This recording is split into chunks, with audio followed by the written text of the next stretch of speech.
Drawing airplanes is a pretty easy thing.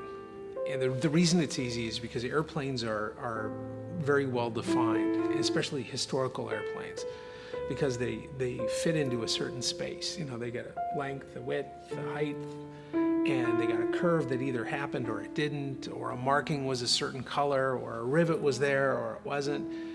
They're really black and white deals. But when you take adding in the element of recording history, that's where things get hard, because history isn't black and white. History is gray, and gray has all these perspectives. You got one person who says this and one person who says that, and different cultures and different mindsets all come together. It's very difficult to record history. And this one started out as the story of an airplane, and the story of an airplane in the Vietnam War, and the story of a man who was shot down and became a POW. But as we got into the story, it soon became more the story about all the POWs of the Vietnam War. And then as the story was developing, it became something else. I'd like to introduce this episode of Old Guys in Airplanes. Charlie Plumb, Navy fighter pilot, Naval Academy graduate, POW from 1967 to 1973. And in 2015, he went back.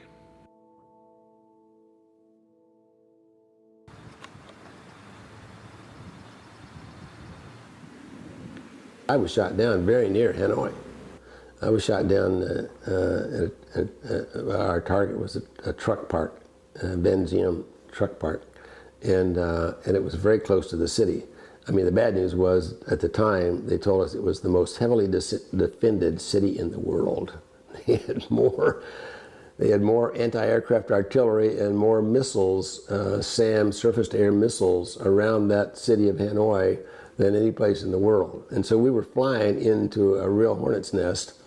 But if you were shot down near the hornet's nest, you were also close to a formalized prison camp, and you didn't get drugged to the jungle for 2 months. So, I was one of the lucky ones. But the first 300 or 400 guys that were shot down, all broke. We all gave more than name, rank, serial number, date of birth, the code of conduct. That was our code of conduct. We were not obligated to give any more than that because of the Geneva Convention. Well, we all went farther than that, and we all, to a man, felt very guilty. Some guys even considered suicide because they felt they would never be accepted again in our culture, because they had besmirched the flag, that they had turned against America. Here's where my mind went when I was being tortured. This hurts. Whew, this hurts a lot. But I'm alive, and if it doesn't get any worse than this, I'm going to survive this. And then they tightened the ropes, okay? And they pulled my shoulders out of joint. And so the pain went up. And I said, whoa, this hurts even more. But I'm still alive. And if it doesn't get any worse than this, I can survive this. And then they tightened the ropes a little more, and they hung me from a hook in the ceiling, and pain went up. And I'm still thinking, I'm still alive if it doesn't get any worse than this. So I established these plateaus of pain, okay? But I never ever thought I was going to die. I never ever thought that I was going to perish there. And one of the reasons, maybe this is back to my engineering mind, okay, was that I felt that if I ever thought I was going to die, it was going to be a self-fulfilling prophecy. That to ever accept the fact that that was a probability or even a possibility in my life was going to mean that I was going to accept the fact that I didn't have the strength to survive. I am convinced that adversity is a horrible thing to waste. And there's one that took me there. Yeah, that's the one that got you in trouble.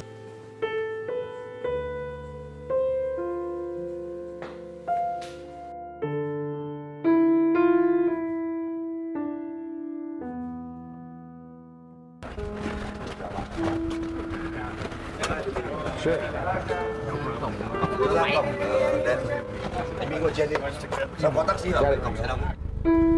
back. There and back. Here is back. Back is better than there. I'm enjoying back more than I enjoyed there. Typical reporters riding in a freaking car. I think if they have room in there, Yeah. they'll put you in there.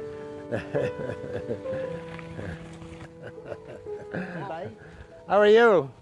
Charlie.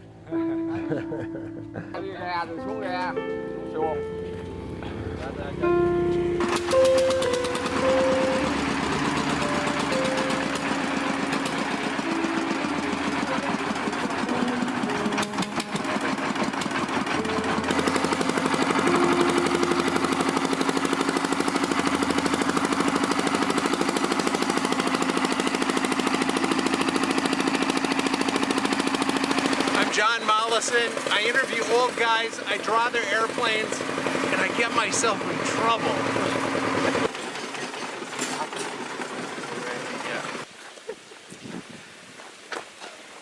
He will present you what he's made by himself. So this one is home grow by himself, and this is why he make it himself. Homemade wine. All right. Here's to our friendship. Có cái gì cho đường không ngọt thế này? Thì tình bạn. Think about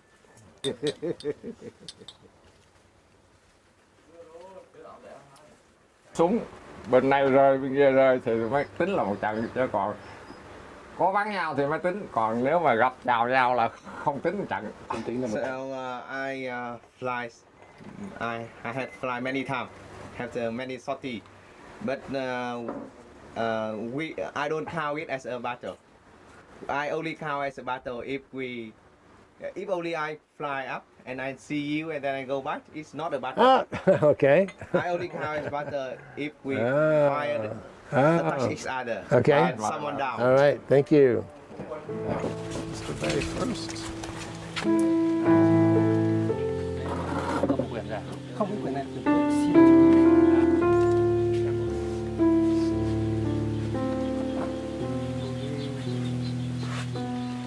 Tôi đánh nhau ngán gặp nhau.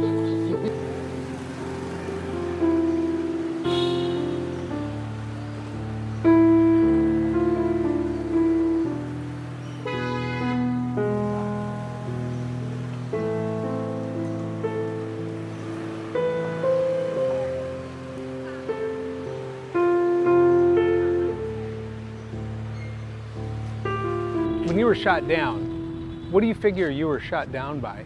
A surface-to-air missile, an SA-2. SA-2? Uh-huh. There's a SA-2 up Uh-huh. here. Do you remember seeing it? I did not. It came from my 6 o'clock position, but there were several missiles in the sky that day. There were 8 F-4 Phantoms shot down on the day that I was shot down. It was the 19th of May of 1967. That's Ho Chi Minh's birthday. We thought, I later found out, I didn't even know it was his birthday when I was shot down. But I later found out that our intelligence people thought that we would find them in celebration, that they would be having the birthday party for Uncle Ho, and that we'd catch them with their pants down. Yeah. Unfortunately, they were wrong. Yep, that's what shot me down. Near the end of the Vietnam War, they ran out of all the parts for these missiles. And by 1973, when we finally signed that treaty, they were using old parts. They were using SA-2 parts on the new missiles because they didn't have them anymore. They couldn't get them anymore. I don't know if our intelligence people knew that or not. And of course, we, at that time, had the opportunity to go back in with our B-52s. Had we done that, it would have been a total different outcome of that war. I'm convinced. They were out of missiles. They were out of supplies. They were hurting real bad.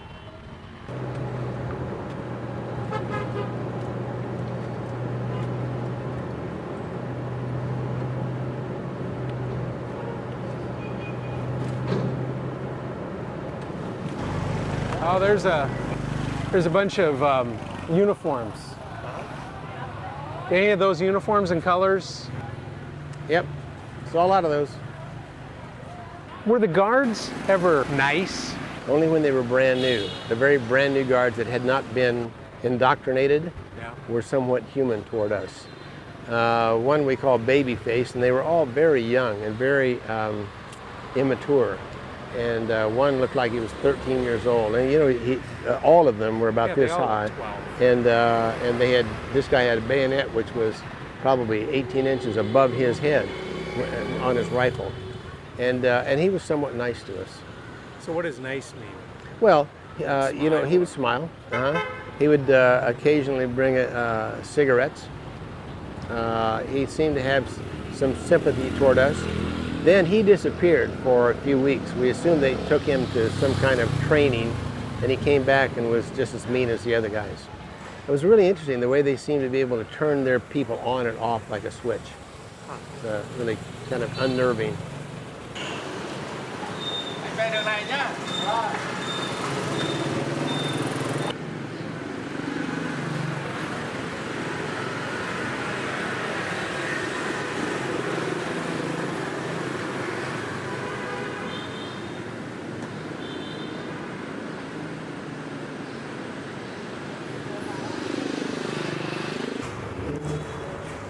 Ooh, here's some leg irons. Yep. Okay, gotta ask, any chance, Charlie, that you were in those leg irons? Yep. There were guys that were in these leg irons for as long as 3 months. So where do you go to the bathroom? You go to the bathroom right where you are. Well, what does that do to your skin? Seriously. Yeah, no, it gives you a very bad rash all over. And you just How do you get clean? You don't clean. Did the Vietnamese ascribe to the Geneva Convention for treatment of career prisoners? No, they did not. They told everyone that it was not a declared war, so they didn't need to subscribe to the convention, which of course they had signed.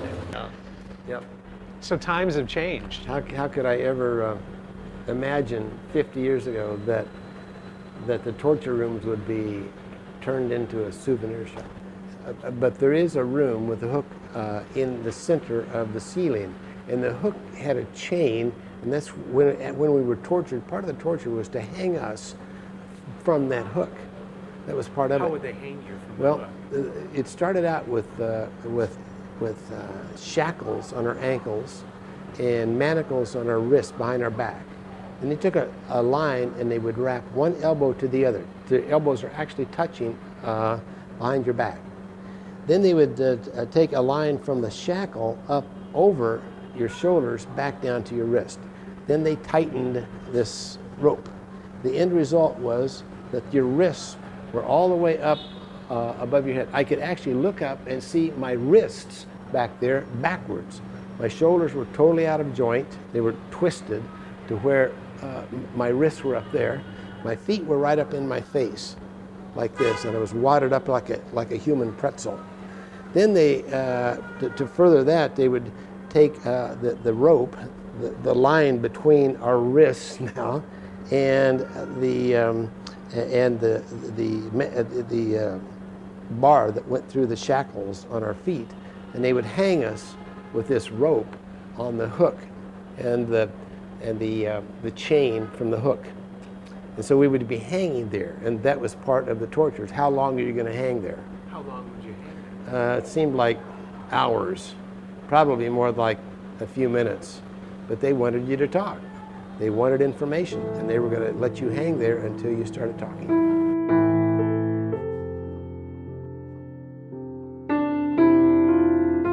They had figured out our communication system and built a brand new prison camp that would deny any of us communicating with anybody else.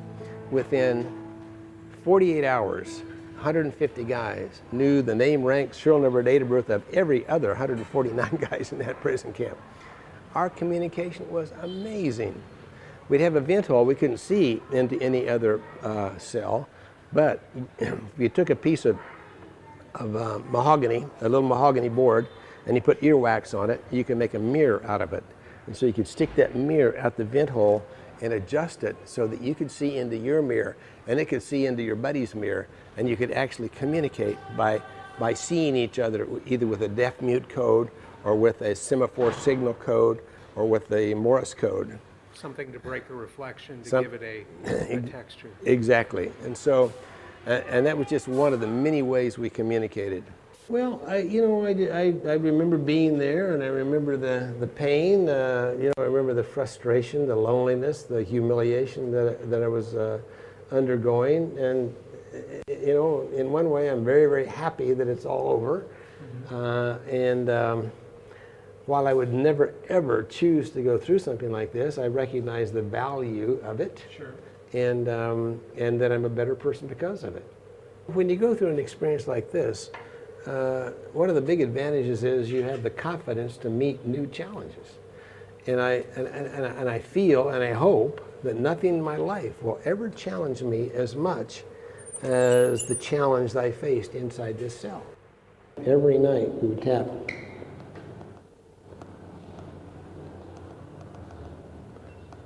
G, B, U. God bless you. That was when we signed off, that was our sign-off 3-letter admonition and prayer. God bless you.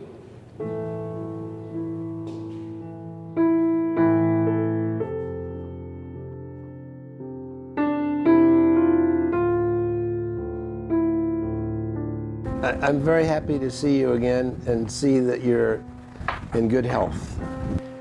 Bác ấy rất vui khi được gặp lại bác và lại thấy bác rất khỏe mạnh như thế này. And even riding your motorcycle. Khỏe mạnh và thậm chí còn lái được xe máy. Tôi rất vui được gặp bạn. Ngày xưa là đối tượng với nhau, bây giờ là bạn. Việt Nam với Hoa Kỳ Việt là bạn, chúng ta là bạn. He say he's very happy to meet you again. A friend of him. Previously, we are enemies, but now Vietnam and America is friend. American pilots, although they are enemy, they still the human beings. They have the families, they have wife, they have the children. Right. So I need to behave good. I need to have the good treatment to the American pilot. I never think of beating American pilot, because if I beat one American pilot, if the American pilot hurt one, their families, their wife, their children will hurt 10. That's true. Just like me, I has my families, I has my wife. So I never beat American pilot. Never beat American pilots. What do you think of the treatment of American pilots? How do you see that we were treated? Here, I answer to one of the American journalists that there's no other countries in the world treat the POW as human, as good as Vietnam. So my friends ask me what is my job when I am a director of the Hỏa Lò prison.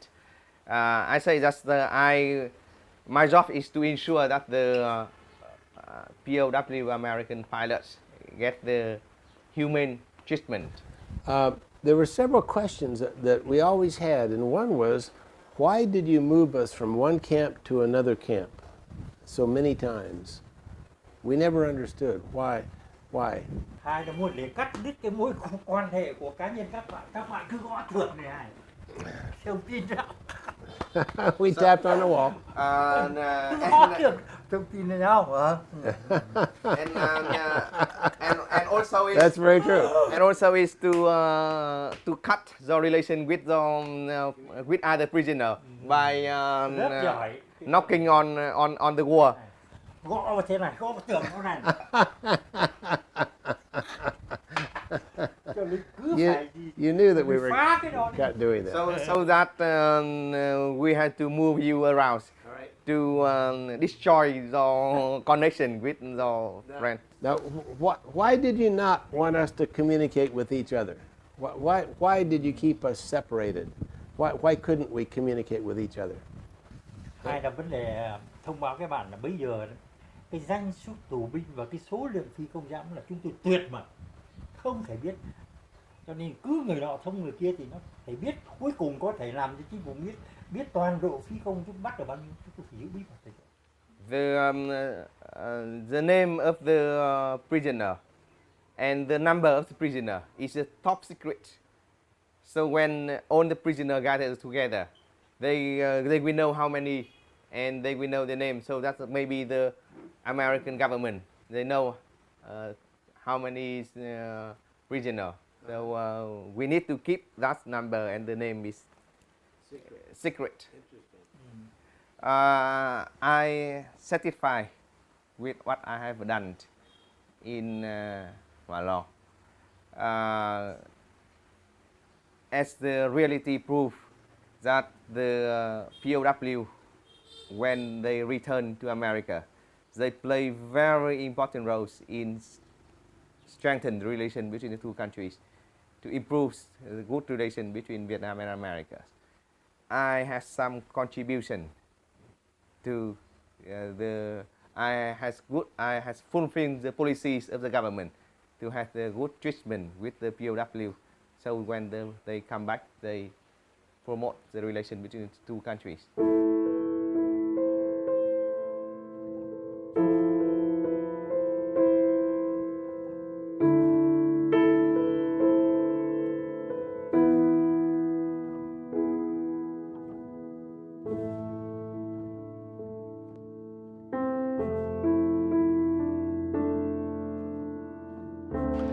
You know, the one thing that we've watched with this story is you got frustrated with the commandants, you know, I'll just call him the commandant,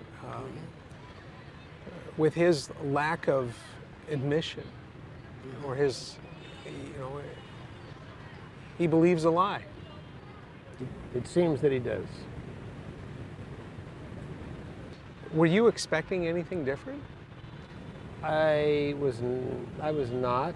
I thought that there might be a possibility that he would take the American or Western point of view and ask for forgiveness and admit that they had tortured prisoners.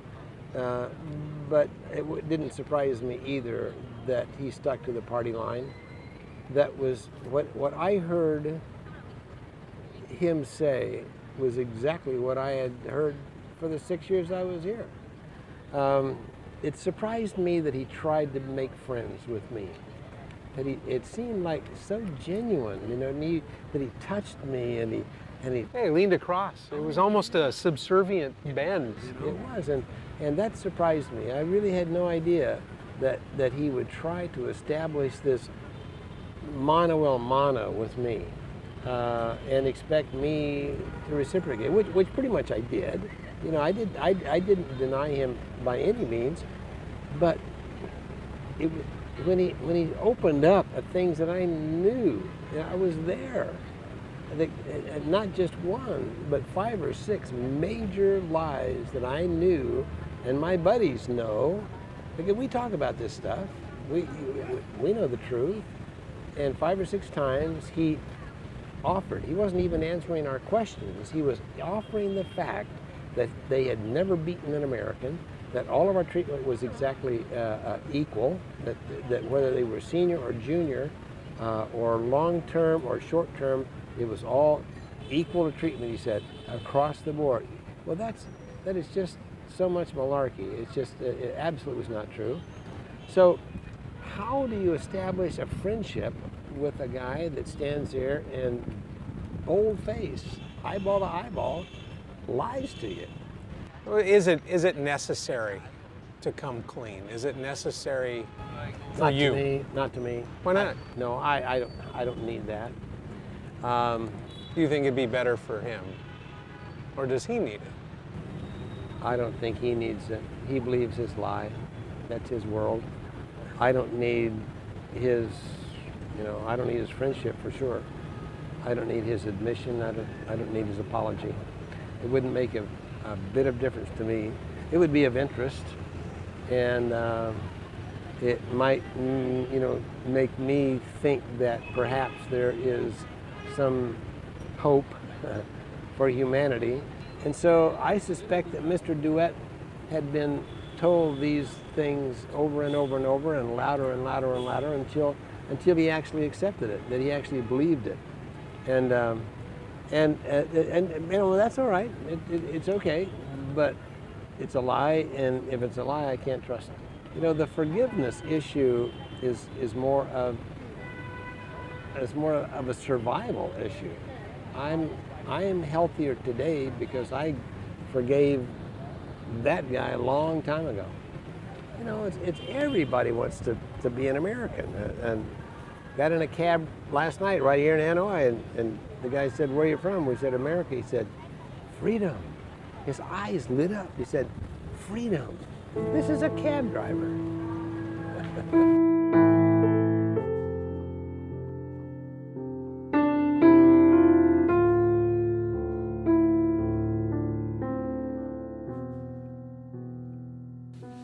The thing that really got me, when I look at that print and I look at this backstory behind it, is this moment when Charlie and I were in one of these concrete cells.